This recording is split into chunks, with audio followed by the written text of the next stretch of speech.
Um, all right, so we are recording. So Metro Nashville, this is, I guess, your warning that we are about to begin.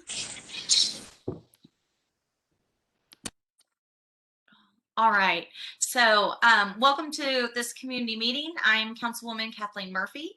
We have several of the development team on the line, and they will go through their PowerPoint before we do some questions and answers.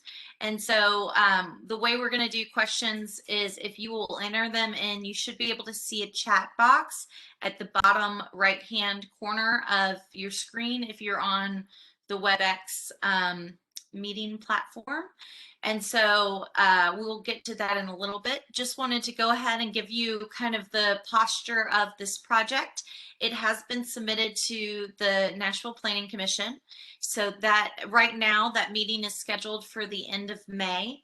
At that hearing, there will be an opportunity for the community to give comments and feedback to the Planning Commission. I currently sit on the Planning Commission representing the Metro Council, elected to that about 2 years ago representing the council. And so we will have that public hearing. There may be more community meetings like this or in person between now and then, or between then and if this moves forward at council. And so there is the opportunity at both processes, at the Planning Commission and at the Metro Council, that we will have public hearings. And so I wanted to make sure that you knew of those opportunities. Also, I'll be sending out a follow-up email that will have a link to enter comments. That way we can keep track of any comments and feedback in one place. So I'll try to get that out tomorrow to everyone, along with a link to this recording as soon as Metro ITS makes that available.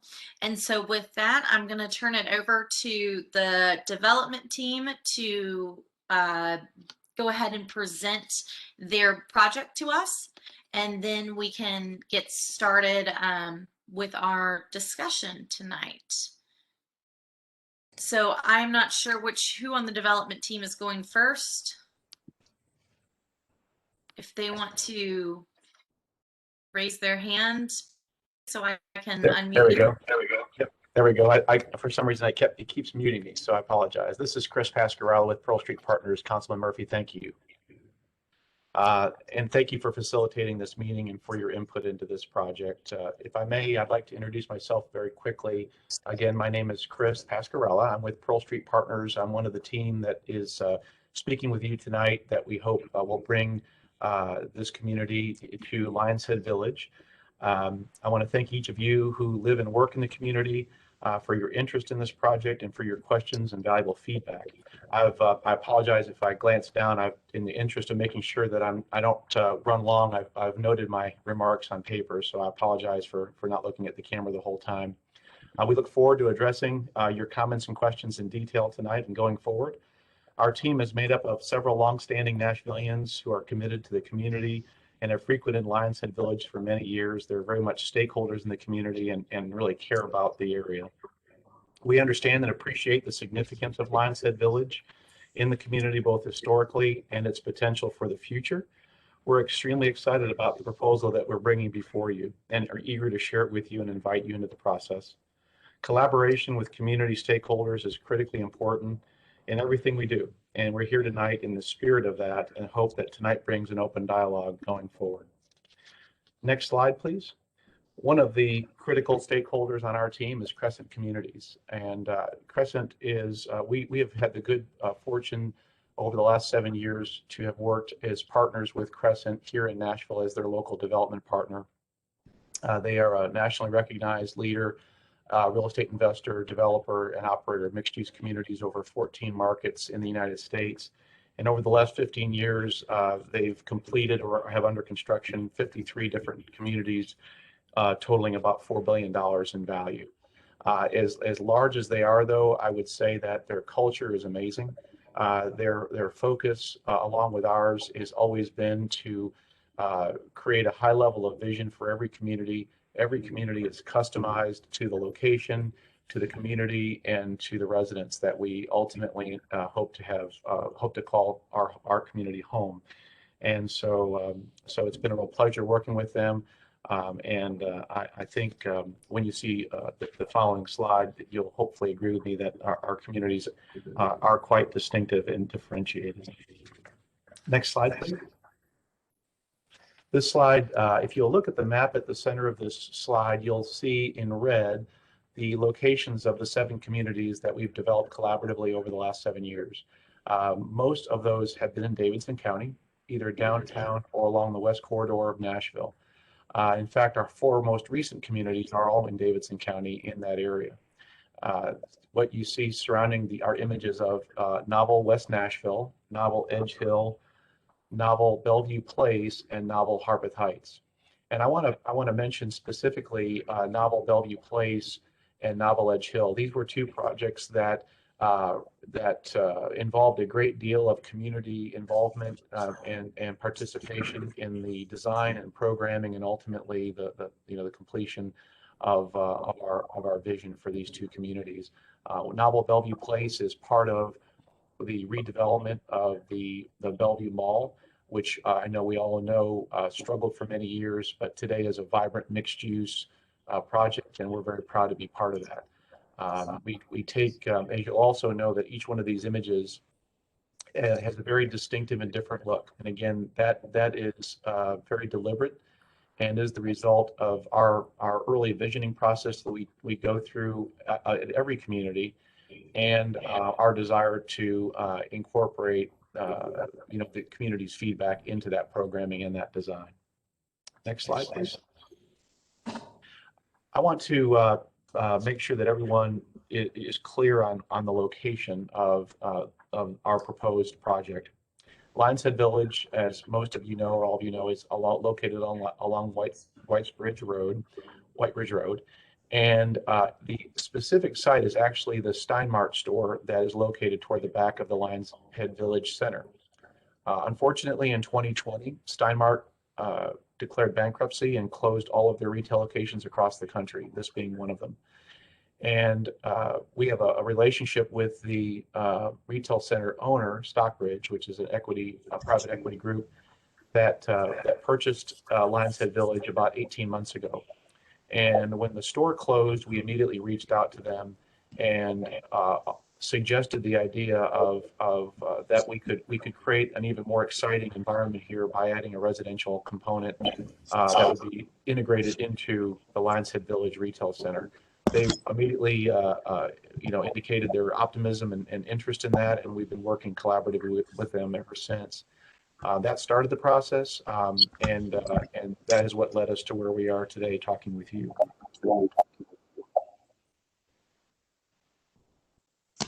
I'm sorry, for some reason it keeps muting me. I apologize if anybody's missed anything there.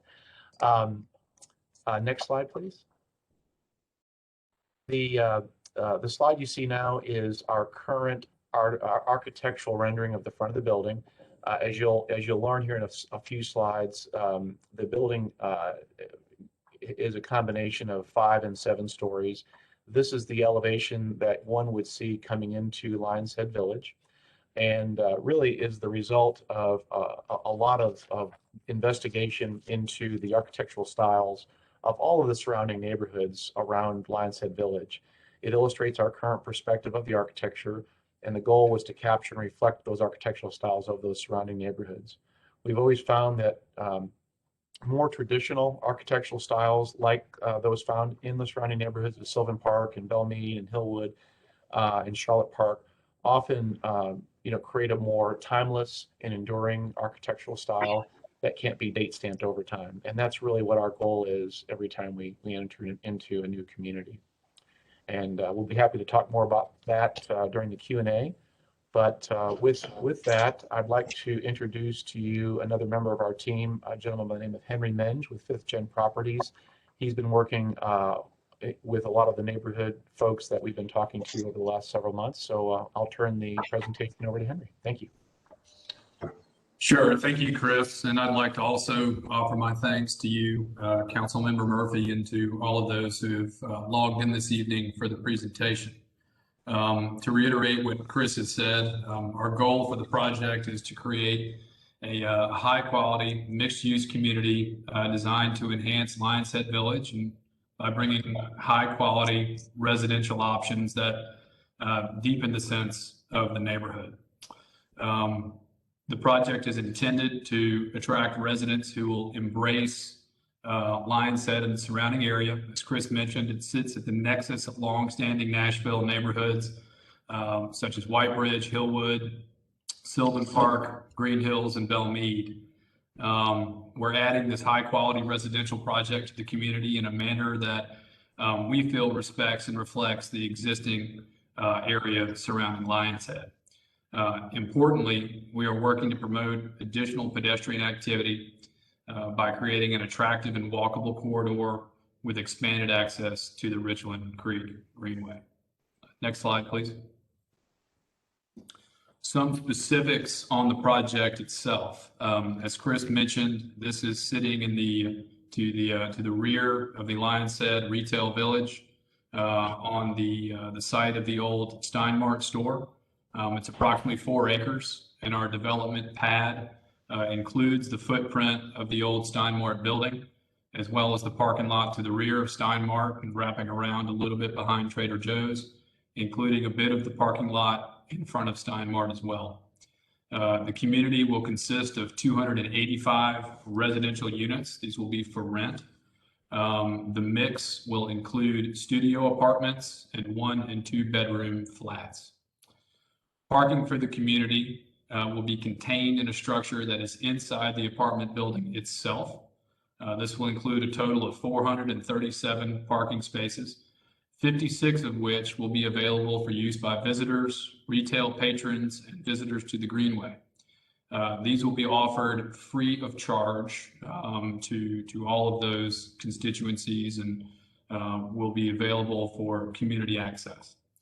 The building will be 5 to 7 stories in height, with the 7-story portion located at the front of the project, dropping down to 5 stories for the balance, wrapping around the back of the structure. And we will also be adding extensive landscaping both to interior courtyards, but also to common areas to the front of the building, to the sides along the proposed Greenway extension, and to the surrounding retail parking lot as well. Aesthetically, our goal is to create a new standard for cohesive design in Lionshead and also for the surrounding area. Next slide, please.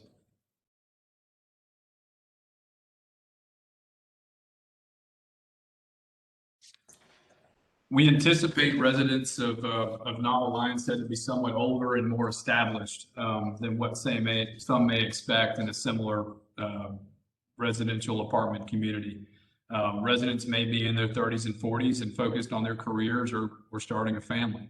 They'll be attracted to this community because of its geography and proximity to nearby amenities, including retail, restaurants, the Greenway, and McCabe Park. Based on the unit size, we anticipate our rents to fall between $1,800 and $3,200 per month, which is in line with market rents for similar apartment communities in West Nashville. Next slide, please. As previously mentioned, our objective is to add to Lionshead and enhance the quality of life for the larger community. This will include additional boutique retail and restaurant space, extensive updates to landscaping, pedestrian improvements, and improved Greenway access. And as we've seen with similar projects across Nashville, the Crescent is also engaged in across the region. When you bring additional residential component to a retail center, such as Lionshead and a community like Whitebridge, it adds a new sense of vitality and energy to the surrounding area and to the surrounding businesses. With that, I'd like to now introduce Beth Ostrowski of KCI, who is our traffic engineer on the project, who will discuss issues related to access and traffic. Beth? Thanks, Henry. My team at KCI completed a traffic study for this development in January of this year, 2021.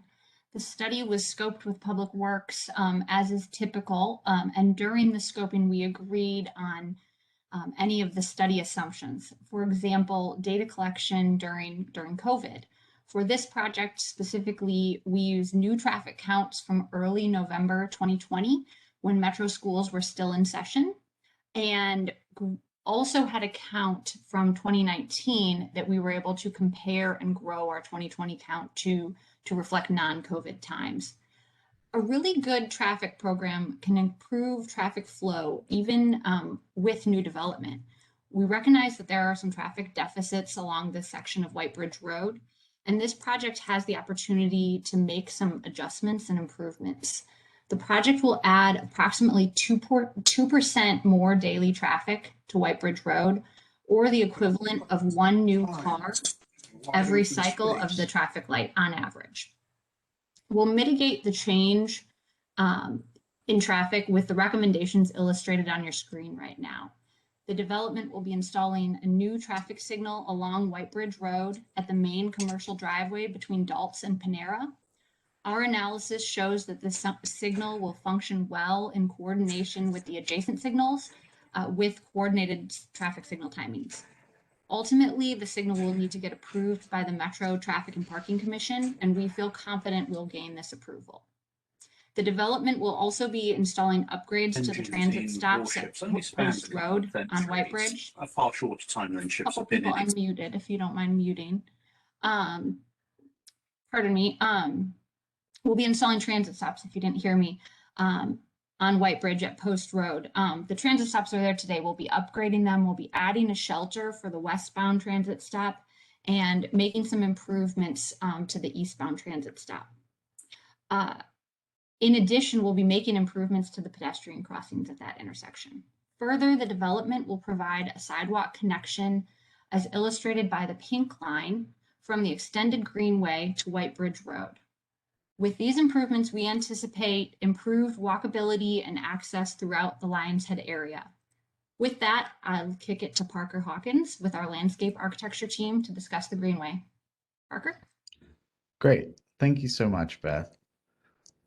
We feel that one of the most exciting attributes of this project is its location immediately adjacent to the existing Richland Creek Greenway trailhead, which, along with the designated Greenway parking spaces, is currently located in the loading dock area behind Target, as many of you are familiar.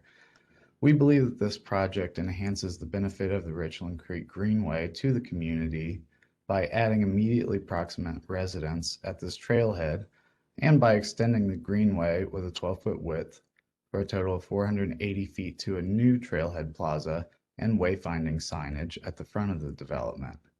We will also add a mural on the existing Piedmont gas enclosure at the rear of the property to make the trail feel more welcoming and to add to the wayfinding on the property. The residential development will further activate the Greenway and retail development, making it a safer and more desirable connection to the Richland Creek Greenway system. Crescent is designing and providing for all Greenway and trailhead improvements noted, long-term maintenance of those areas, and a permanent conservation easement for the Greenway extension. Next slide, please.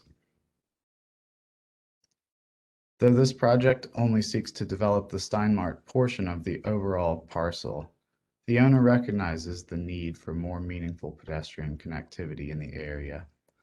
We have worked with Stockbridge, the owner of the overall Lions Head Shopping Center land, to coordinate several additional pedestrian-focused improvements.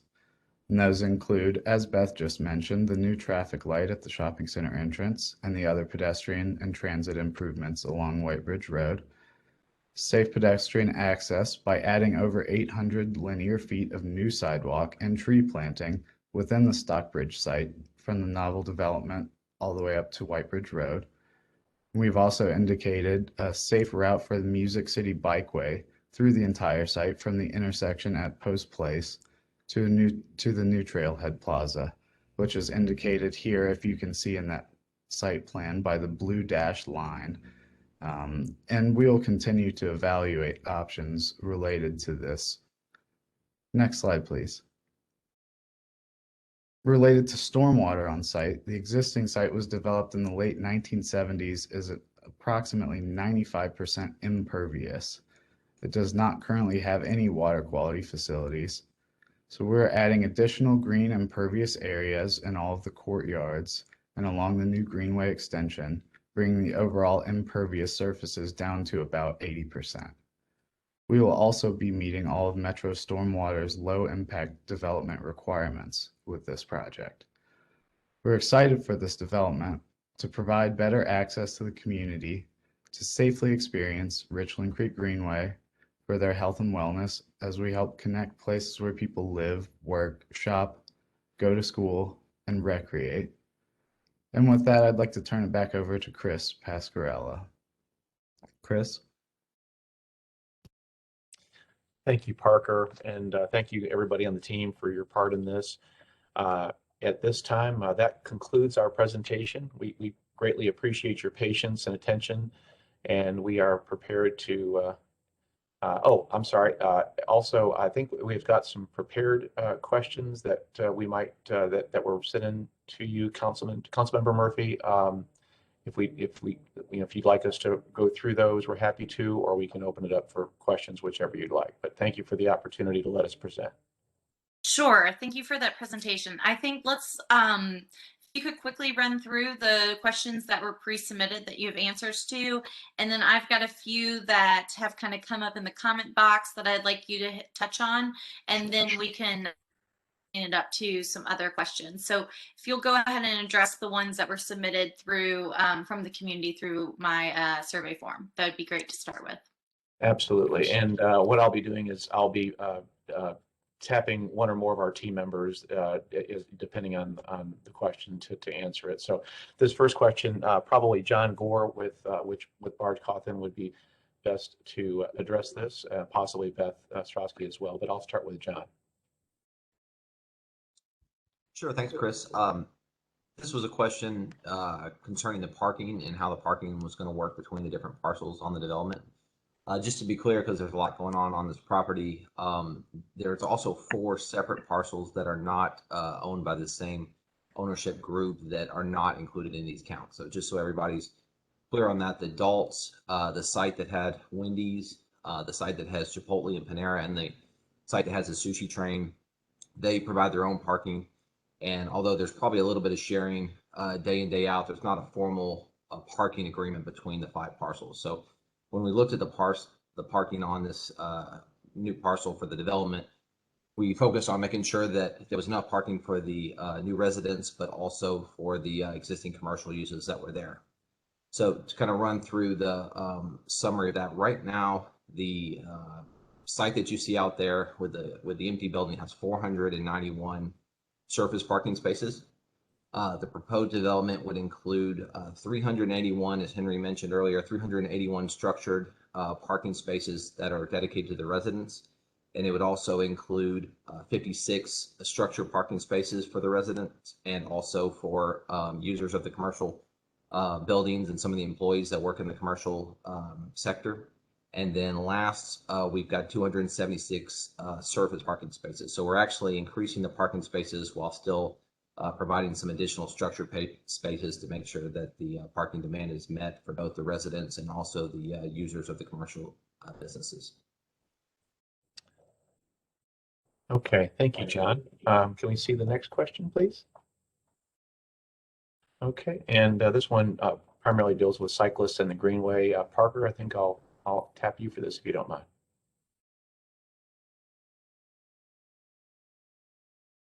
Yes, thank you. So again, with the cycle path, we know the Music City Bikeway currently goes through the site. And so the obviously the Greenway extension as it is now will be provided out to the front of our site. And then we will continue to work through a plan to figure out the safest way to route that Music City Bikeway cyclists from that through the property, as there are a lot of parking areas with people backing out and truck loading and all of that. So we have currently indicated again on that site plan, and we will be able to look at that again in a moment, a proposed route, but we're happy to continue to work with the community and with Greenways to figure out the best way to route those. Absolutely. Okay. Our next question, and I'm going to ask Beth Ostrowski to take this and maybe even Beth dovetail with a few of the questions that are coming over the chat if you'd like to, but let's go ahead and answer this question. Yeah, absolutely. So a little more detail and description for the new traffic signal between Dulce and Panera. As y'all know, there's currently a signal at Brookwood Terrace and currently a signal at Post Road. This would be a signal, an additional signal, not a replacement or a relocation in between those two. It will greatly reduce the amount of time for anybody that ever goes to any of the retail uses over here. You know, it's quite difficult to get out today. It will greatly reduce that side street delay, kind of your wait time on the side, and also make it feel safer, because I know it feels a little dangerous getting out of there today. In addition, because the 3 locations driveways are kind of interconnected throughout the site, it should actually pull some of the volume from Post Road over to this center signal. One other, I can try to dovetail a little bit. There's a lot of traffic questions, which I don't find surprising. One of the questions that I had seen a couple times was about Harding and the signal at Harding. I know that intersection is a problem. Metro knows that signal is a problem. Just with the current development there, there's no way to add any turn lanes.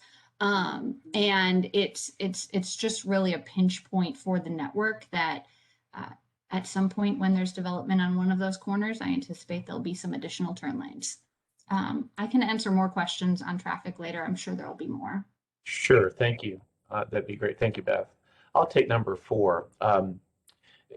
Basically, when we envision a new community like this, a lot of the initial legwork that goes into it is taking a deep dive and studying the demographics, the resident base, and then studying intensively the other communities that may be, we believe may be good examples or that we would share potential prospects with, and where they are in terms of their pricing, the variety of floor plans that they have, and also how successful they've been in their lease ups and staying full. So there's a tremendous amount of work that goes into that through research. We also have the benefit of having developed communities that are in relative close proximity to Lions Head Village, and so we were able to use our own in-house information and data to help us develop the overall programming and pricing. And then lastly, this location, as we all know, has not, this entire area really has not had much in the form of new growth or development over the last many years, and certainly not in residential like this. And so based on that, in conjunction with the quality of the resident base and their jobs and the distance, really the drive time from this area to a lot of areas that have job concentrations like the hospitals in downtown, all those things collectively we believe support the pricing that we have here. Occasionally, if we find softness, for instance, on 1 or 2 floor plans that may have, may not be as popular as the others, we may offer some initial rate discounts on one of those, but generally it's for a very limited time until those 1 or 2 floor plans fill up. But as an example, right now our Novel West Nashville location is leasing up at really almost record velocity at rates that exceeded our original projections. And that's the last thing I'll really say, is that we're very fortunate in that I think a combination of the planning and the execution of the communities that we've been fortunate to develop thus far have all exceeded all of our projections that were put forward on the front end. So we feel very confident in the projections that we've got here. All right, we'll take the next question, please. Let's see, I guess, John, this may be a question that might be best served by you, do you think, John Gore? Sure. This is a question related to stormwater in Richmond Creek. One of the great opportunities you get when you redevelop a site like this is a chance to kind of re-envision the stormwater strategy for water leaving the site. As Parker mentioned earlier on, the site was developed in the late 70s, and at that time there was no stormwater measures required in Davidson County, both for the quantity and kind of the rate of water leaving the site, and also from a water quality perspective. So what you get when you have a shopping center like this with so much surface parking is, of course, you've got oil and grease from cars, you have heavy metals, brake pads, and other things that are coming off vehicles. You've got other types of sediment that are gathering in the parking lot, and there's really nothing to stop them when rain comes to just keep them traveling, straight off the site through the drainage system into Richland Creek. So, something the Metro Stormwater is going to require for any kind of major redevelopment like this is to completely bring the project area up to code from a stormwater standpoint. So that's going to look like a couple of strategies, probably including pervious pavers, which you've probably seen on a lot of new developments that help the water infiltrate instead of running off the site. It's also probably going to involve some rain gardens that would treat the roof water. Again, the goal is to help infiltrate as much of the water as possible and collect the sediment, collect the pollutants to keep them from leaving the site. So this site has a very direct connection to Richland Creek. There's a catch basin kind of in the back northeast corner of the parking lot, and the site drains straight off of there into the large TVA property that's to the north, and then along a swale that kind of heads east along the northern boundary of the Lions Head Condos property straight into Richland Creek. So we feel like this redevelopment would be a great opportunity to add some improvements from a stormwater perspective. Thank you, John. The next question is, how will this development impact neighbors' view shed and traffic? I'll try to take the first question, and then I'll give you, Beth, the second part of that, and also number 7, which is a traffic light planned at the current Lions Head entrance, or will traffic be rerouted to Post Place? I'll, if you don't mind, just hitting that on the tail end of your other. In terms of the view shed, we've really studied the massing of the building intensively, and looking at specific view angles from adjoining properties such as the Lions Head Village condominiums, and worked to basically make several concessions in terms of view sheds, proximity of the building to the property line, even going so far as eliminating windows on a portion of the building that faces the condominiums at its closest point. So, we've worked very hard to listen to some of the comments and concerns, and have tried to make as many changes and concessions as we can, while still working within an envelope that kind of gives us the minimum dimensions that we need to develop the community. With respect to the traffic, could you take that one, Beth, please? I can jump in again and add a little bit more color. So I am seeing a lot of comments, and I know that it does feel like a lot more traffic is going to be generated by this. Really, because there's an existing retail space that could just be filled with a different retail use today, the impact on traffic is actually smaller than people might think. As I described earlier, we're really probably increasing daily traffic by about 2%. And it's every time one of these traffic signals cycles, you should only expect to see on average 1 additional car. That's kind of the comparison to what the traffic looks like on White Bridge Road today to the impact of the change in traffic.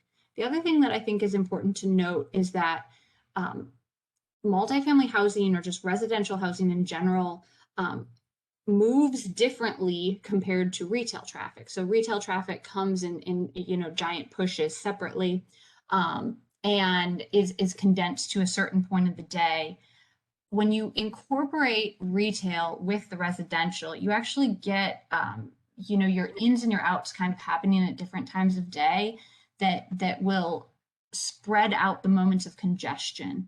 And I am seeing a couple of these comments. I know 285 apartments does generate traffic. Don't get me wrong. I'm saying 285 apartments as compared to the existing square footage of that retail space does not generate that much traffic. So if it was, we could all just be surprised and something else would be in there.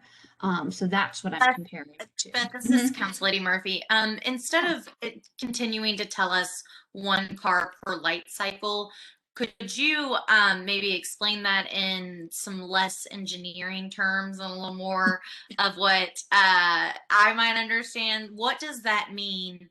How many more trips in the morning or in the afternoon? What is the increase in traffic over the current counts of the development? Absolutely. I actually came up with that 1 car per light cycle in an attempt to be less engineering. So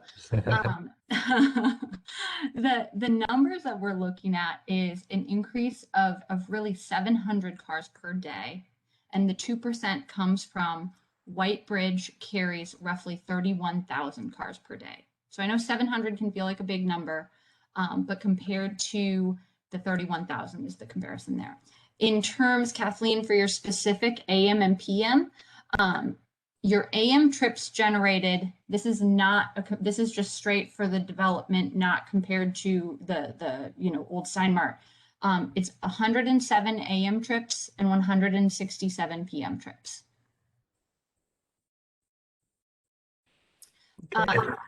Somebody else. I think that gets us a little bit closer. So you can finish up with the rest of what you're going for.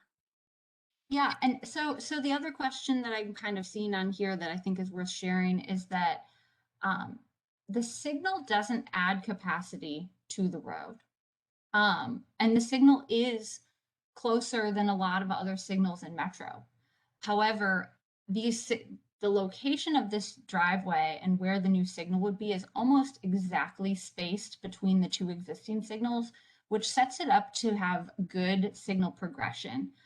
They will be coordinated signals. They are today, and they will, in communication with each other, turn at time, it'll turn from red to green at times that's synchronized with one another that should make them operate well. Chris, I'll stop, and then if there's more traffic stuff, I can answer it.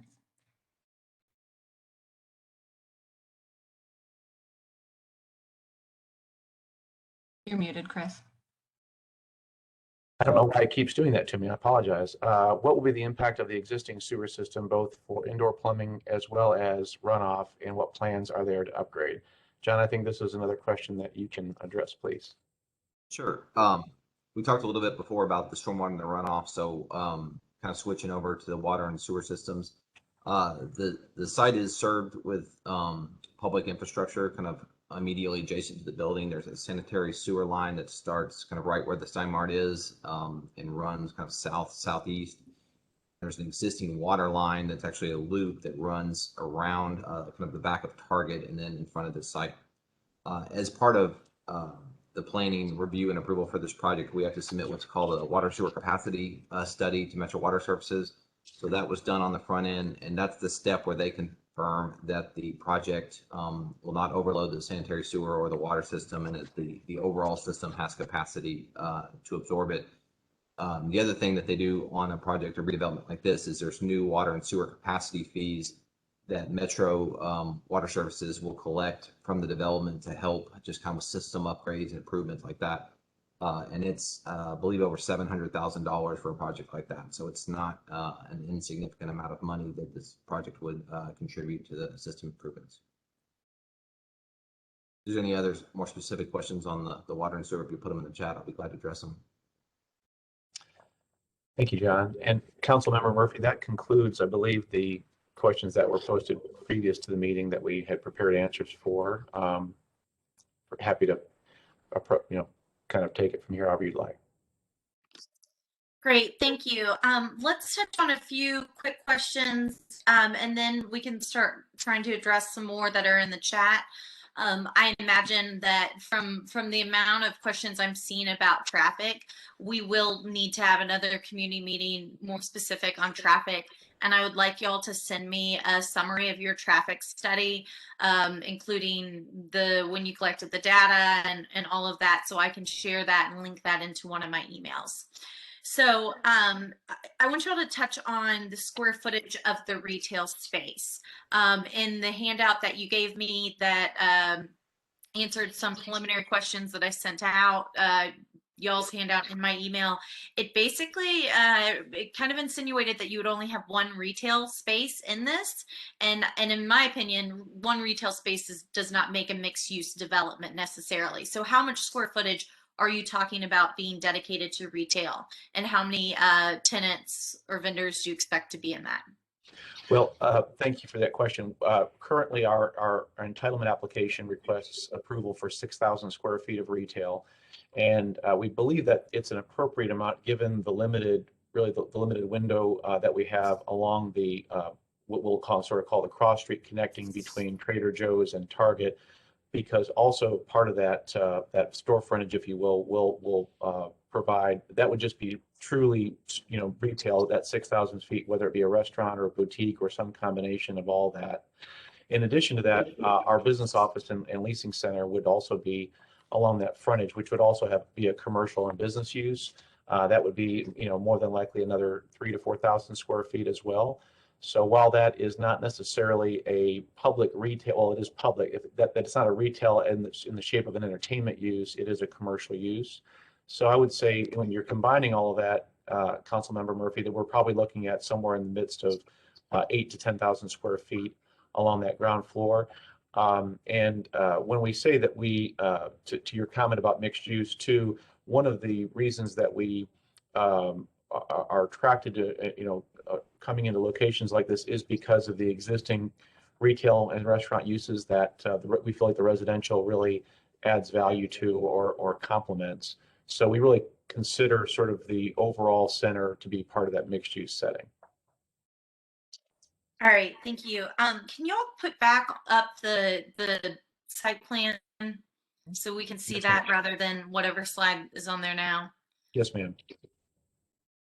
Okay, so let's talk about your walking path, the pedestrian access here. You already have a lot of parking that is used by the retail tenants in the strip center and Trader Joe's, and with only 56 guest spots for your retail, for your greenway users, for the existing retail. Let's talk about how you are safely getting pedestrians around your development that isn't through parking lot, because right now those lines look like they are just having people walk through a parking lot to get to places. So can you address that? Is your plan to put pedestrians through a parking lot? Sure. Our planning group, Hawkins Partners, either Parker or Kim, would you like to talk about that? Because I know we've done extensive layouts and planning with regard to pedestrian circulation as well as the bicyclists. Absolutely, yes, I'd be happy to talk about that, Chris. So, and hopefully everyone can see the site plan now, which I think is really helpful for envisioning how all of this works. So, again, at the very top of your screen here along this development, there is a greenway extension of 480 feet that brings it out to the front of the development back from the existing trailhead, which is back there with a green square at the very top corner. And then from there, we do have, sidewalks leading to the rest of the existing Lions Head Shopping Center. And then we're also adding in a number of crosswalks to connect to a new proposed sidewalk, which you can see more to the left of the screen down below the Chipotle and Panera building. So we'll be adding that sidewalk in order to connect up to White Bridge Road, and then improving pedestrian crosswalks both there and down at Post Place in order to allow for safer pedestrian access up through the site and then up to the Greenway trailhead, where it will then be a typical 12-foot wide greenway connecting back to the existing greenway there. Okay, can y'all go ahead and touch on light pollution? The council recently passed for development. Can you talk to us about what your signage is going to look like, what your lights are going to look like, and how that is going to affect the greenway and affect Lions Head condominiums? Sure. Make sure I'm not on mute.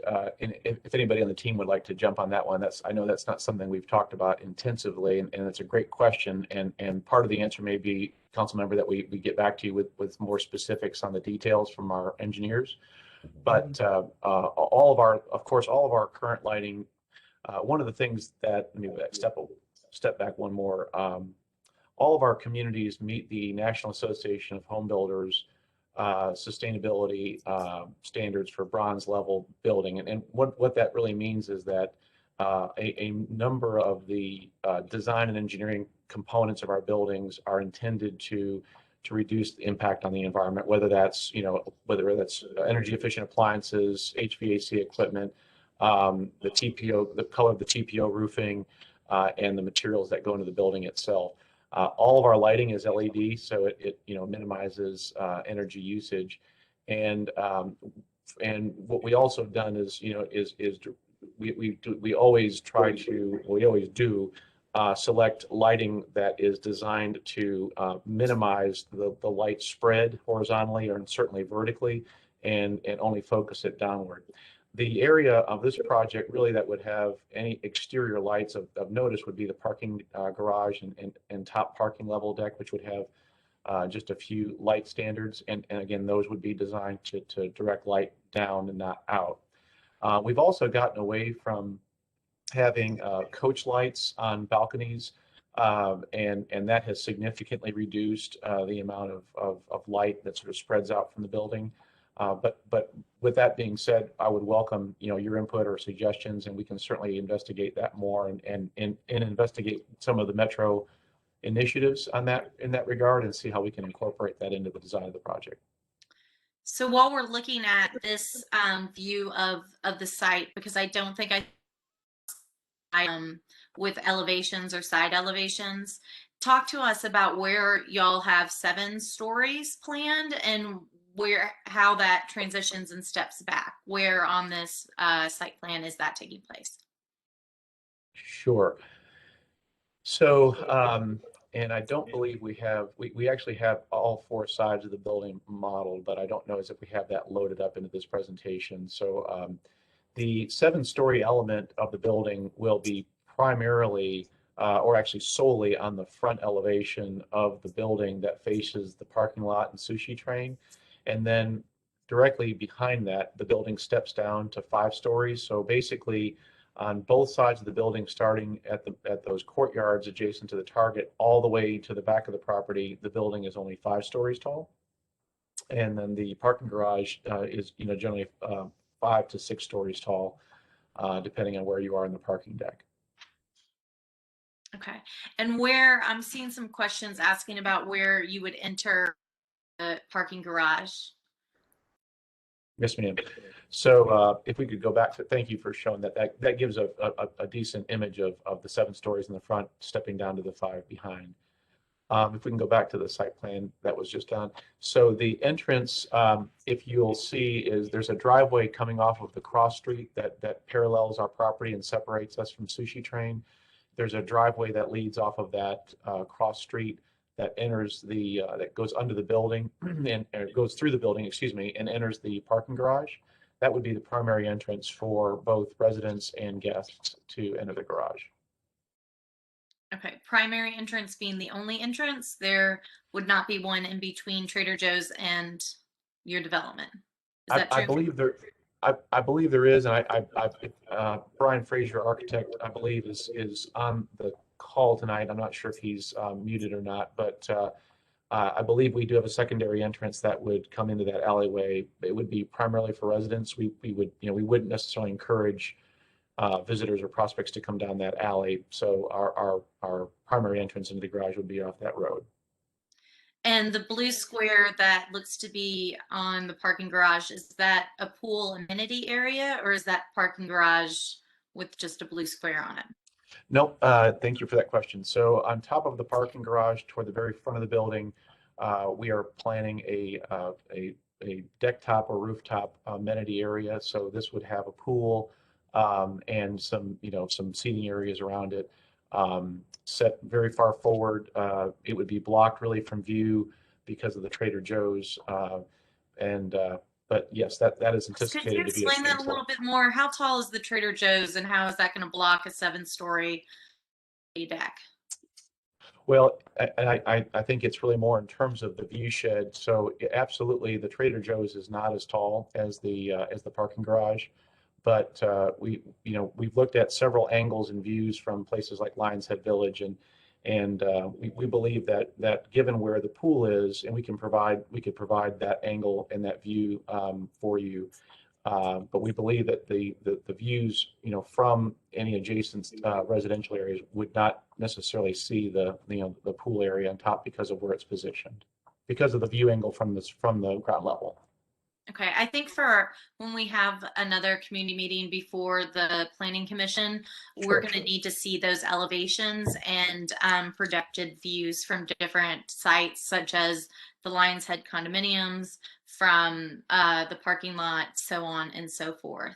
Sure. And how can you clarify? Is the parking garage 5 stories? Is that what I heard you say? John, I apologize. I don't want to misspeak. Do you have that specifically, John Gore? Yes, it's 5 levels, so it's essentially level with the top of the residential structure, which is what's screening it from the 3 sides where the residential structure wraps around the garage. Yeah, that's what I thought. Thank you for confirming that. This building is going underground. You're not going down any? No. Okay. So another view that I would like to see, elevation I'd like to see before this moves forward, is also the back, the greenway, looking at this, different spots, what you're going to see of your building, because 5 stories is still a lot on the back there. So if we could switch back over to Beth with KCI, if you could run us through your calculations again. I'm seeing I saw questions about that. Need to have a lot more information provided to us on that, but I'd like you to kind of talk us through the site plan and these lights, and how what have you observed that's going to promote people going to the light, rather than what probably 99% of us do is go through the Dalt's, Wendy's cut through to Post Place. Yeah, absolutely. So I've seen a couple questions, and I think it's worth saying, as I said earlier, we go over the scope of the project at the beginning with Public Works, and they help us choose what intersections to study and identify things we should look at specifically, like impact to transit and whether the access is acceptable, etc. Specifically the lights here, when we do a traffic study, we distribute the new trips that will be created to any of the access points. And for this project, we do anticipate the vast majority of the traffic to go to the new traffic signal.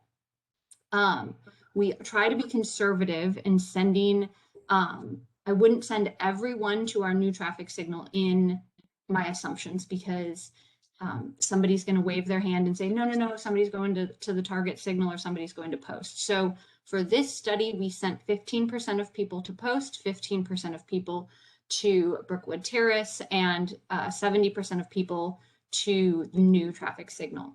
You are right, Kathleen. I would anticipate some of the people specifically that head to the east, down to Harding or to Woodmont, would today go over to the signal at Post and cut past between Dalt's and the former Wendy's.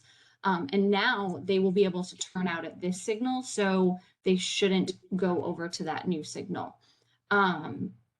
There was one other thing I was going to say about that, and I lost it. Any other specific?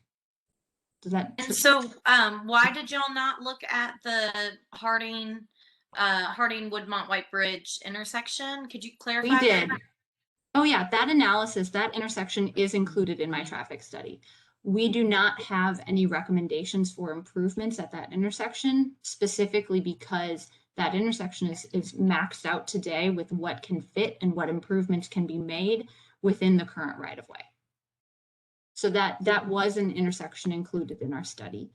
Somebody had commented about Charlotte. Charlotte was not included in our study, which was agreed on with Public Works. It's really too far away, and the impact what my study is a traffic impact study. So the impact of traffic from one development, not road traffic in general, to a specific intersection. So it was determined with Public Works that intersection didn't need to be included in this particular study.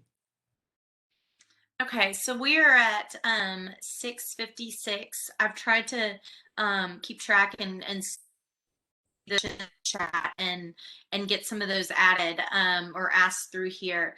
And so what we're going to do, this Metro ITS is recording this, and so as soon as I get that link, I will send this out with a follow-up email to my email list, which I also post on the neighborhood social medias and on Nextdoor. I think at this point we still are where we need to have at least one, maybe two more meetings before we get to the Planning Commission meeting, and I believe that was, y'all are scheduled for May 27th at this point. Yes, that's correct. Okay, so let's, I think the plan from here would be that y'all send me some of the information that I requested today. I would like to have some more of these slides to be able to share with people who were able to attend tonight and who were not able to attend tonight. If y'all can come up with another fact sheet or information sheet, summary of the traffic impact study, summaries of some of the questions that we've asked. I believe that I'm able to copy all of the chat questions and comments into a Word doc. We will be testing my IT personals. But what I'll do, like I said, is so I'll send out an email and I'll post it on those social media sites as well. And then there'll be a form link in or continue to ask questions and continue to make comments through there. That way we can have it all in one place and make sure that the development team is seeing those, and we can try to address as many as possible. And so for those of y'all who may have missed my kind of how this process works at the beginning is, so anyone who has property, you have the right to request a rezone, to change your zoning. That does not mean that it will be granted or be granted exactly the way that you would like. It is a kind of negotiated dance, if you will. And so the next stop for this beyond our community meetings would be at the Metro Planning Commission. So that is tentatively scheduled for May 27th. That meeting will be in person. The governor has not extended the executive orders for virtual meetings. I believe I'll be able to continue to have some virtual community meetings like this, but we're still working out those details and understanding the governor. So just that's the disclaimer there.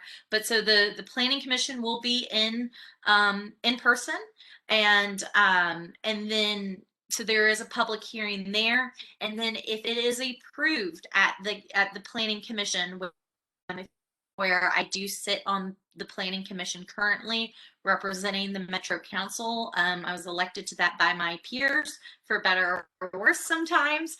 And so we will have that there. And then if it does pass the Planning Commission, at the Metro Council, every zoning bill has, there's a public hearing for that second reading. So this is still, if this was something that, you know, we were all on board and it was a perfect project, then the quickest it could happen would be at least a couple of 2-3 months before it got approved. But I think that we have, and I think the development team sees that we have a lot of comments that we need to address.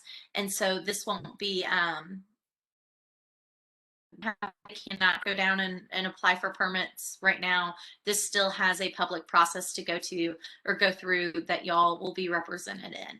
So what I'm going to do now is try to copy those comments and questions, and then please look for the email follow-up and scheduling another community meeting that we could hopefully focus maybe one community meeting on traffic and then one community meeting on some of the aesthetics and the development, and kind of split that out so we're not as rushed as we were tonight. But thank you, development team. I good overview and gives the community a lot of areas to give some feedback on from there. And council member, may I mention one thing before we conclude? Sure. In addition to thanking everybody that's participated tonight, thank you for all your questions. We look forward to responding to those. I'd also wanted to just mention that, and again, we'll get answers to these questions and coordinate with you, council member. But one thing that you mentioned earlier was the building that faces, the portion of the building that faces Lions Head condominiums. I want to make sure that comment that I mentioned earlier during the presentation came through, is that as part of the dialogue that we had with the board, we eliminated one portion of the building, and then on another portion of the building eliminated all the windows that faced the condominiums. So I just wanted to make sure that message got through, because I wasn't sure that, that I had gotten that point across very well. So thank you for letting me clarify that. Yes, I don't think y'all touched on that. And so hopefully that's something that can be seen through the elevations as well, that we can share with everyone. So there's a question about receiving my emails. If you email me, I will respond back with a link that's at the bottom of my emails. You can also go to my website. It is metro.com. It's a little outdated, but I believe at the top there's still a link to sign up there. My email is Kathleen, that's Kathleen .Murphy, MURPHY, and at nashville.gov. Sometimes I forget which domain it is, but so that's my email address. My website, again, I believe the link is still at the top, so it is just murphyformetro.com, and you can sign up there. But I also do put this on Nextdoor and on Facebook for those, and so please share it with your friends and neighbors. And I'm going to copy the chat and then hand it back over to Rosie, and we'll call it a night. Thank you all so much for sticking with us and understanding this was an overview with a hard stop, because I don't want to keep you all night. So thank you so much. Thank you.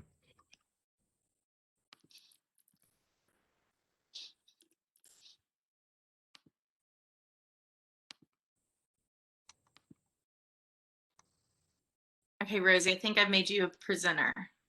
Is that what I needed to do? Host. I need to make you a host. Yeah. It says that you're a co-host. I'm not sure how to make you a host from there.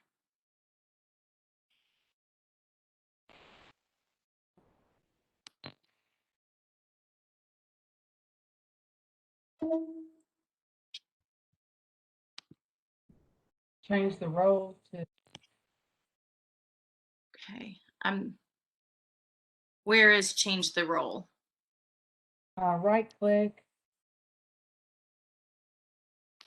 See if it's on your name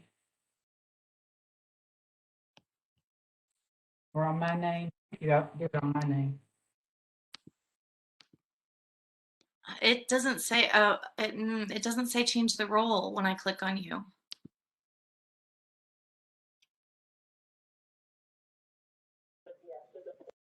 Yesterday, we had a yacht type this evening, Tuesday, and tomorrow, Wednesday, the 28th of April. So your dear mother,